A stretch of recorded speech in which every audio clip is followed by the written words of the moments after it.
అమీకార్ Michael అనే ఒక అమ్మాయి, ఇతర దేశాలకు చెందిన అమ్మాయి, తెల్ల అమ్మాయిలు, దేవుని భయభక్తుల్లో పెరుగుతున్న అమ్మాయి. ఆ ఫ్రెండ్స్ అందరి మధ్య ఉన్నప్పుడు అందరు ఎగతాళి చేసేవాళ్ళు తండ్రి.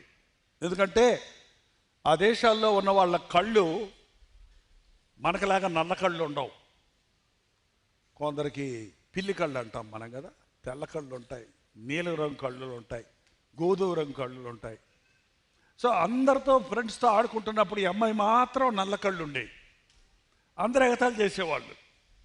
ఈ అమ్మాయి అద్దంలో చూసుకొని, ఎందుకు ప్రభా నాకు మాత్రం నల్ల కళ్ళు ఇచ్చావు, నువ్వు అద్భుతాలు చేసే దేవుడు కదా, నా నల్ల కళ్ళు మార్చవా, అందరికి ఉన్న కళ్ళు లాంటి కళ్ళు నాకు ఇవ్వా అని ఒకరోజు ఉపవాసం ఉండి, ప్రభా ప్రభా ప్రభా ప్రభా ప్రభా నా కళ్ళు రంగు మార్చావు, వందనాలు, నమ్ముతున్నాను, వందనాలు వందనాలు. ఆమె నన్ను చూస్తే అవే కళ్ళు ఉన్నాయి. ఏంటి ప్రభా అన్నప్పుడు ఒక మెల్లని స్వరం వినబడింది, వద్దు కుమారి, వద్దు కుమారి. తనకు అర్థం కాల, కానీ అద్భుతంగా ఆమె పెద్దదైన తర్వాత మన భారతదేశానికి మిషనరీగా వచ్చింది.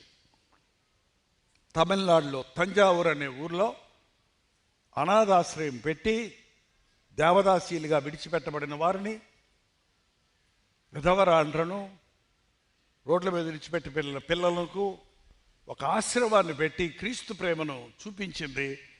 వాళ్ళతో కలిసిపోయింది. వాళ్ళందరూ ఆమెను అమ్మ అనేవాళ్ళు, ఆ పిల్లలందరూ.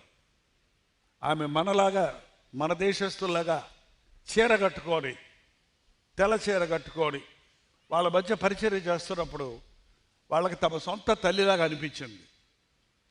ఆమె అప్పుడు అర్థమైందంట, అద్దంలో చూసుకొని, అందరి కళ్ళు, ఈ ఇండియాలో ఉన్న వాళ్ళ కళ్ళు, నా ఆశ్రమంలో ఉన్న వాళ్ళ కళ్ళు, నా కళ్ళు ఏ రంగులో ఉన్నాయి?